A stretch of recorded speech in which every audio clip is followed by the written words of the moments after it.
Homer bought a new hammock. After spinning around several times, the hammock actually cloned a Homer. Homer discovered that this clone, except for having no belly button, was identical to himself in every other way. Homer had the clone change a light bulb, but the clone was soon electrocuted to death. Homer wanted to move the clone away, but it was too heavy to move at all. Suddenly, Homer looked at the hammock. With the clone's help, Homer threw the clone's body into the neighbor's yard. To reduce his household chores, Homer brought the clone to the hammock to clone again. From then on, the clones would accompany Marge shopping, then listen to Abe tell stories, and could also play baseball with the children. Seeing Homer being so thoughtful, Marge decided to reward Homer.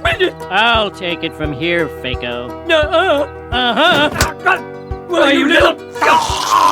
That day, many clones prepared breakfast for everyone. When Marge came out, the original Homer immediately chased the clones out of the dining room. At this moment, Flanders came over to get back the chainsaw Homer had stolen. Homer told him to leave his credit card. Then the clone outside pointed at the chainsaw, and then pointed in the direction of the neighbor's house. Homer nodded in agreement. Just as Homer was planning what to do that day, the clone appeared carrying Flanders' head. Homer was shocked and prepared to abandon all the clones in the cornfield. Now, before I abandon you in this cornfield, does anyone remember the way home? I do. Anybody else?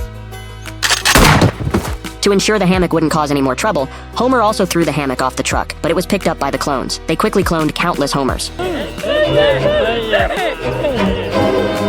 Let's all go out for some frosty chocolate milkshake. Soon, wherever they went, nothing could grow. The news reported on the clone Homer story, and that the clone Homers would soon take over the entire town of Springfield. At this time, Lisa saw Homer crying in pain because all the donuts were eaten, and immediately came up with an idea, which was to tie donuts to a helicopter. The clones frantically chased after the donuts. However, there was a cliff ahead of them. Countless clones fell down. Marge was lamenting that a crisis had been resolved when she suddenly discovered that the Homer beside her had no belly button. Then the real Homer? First over cliff.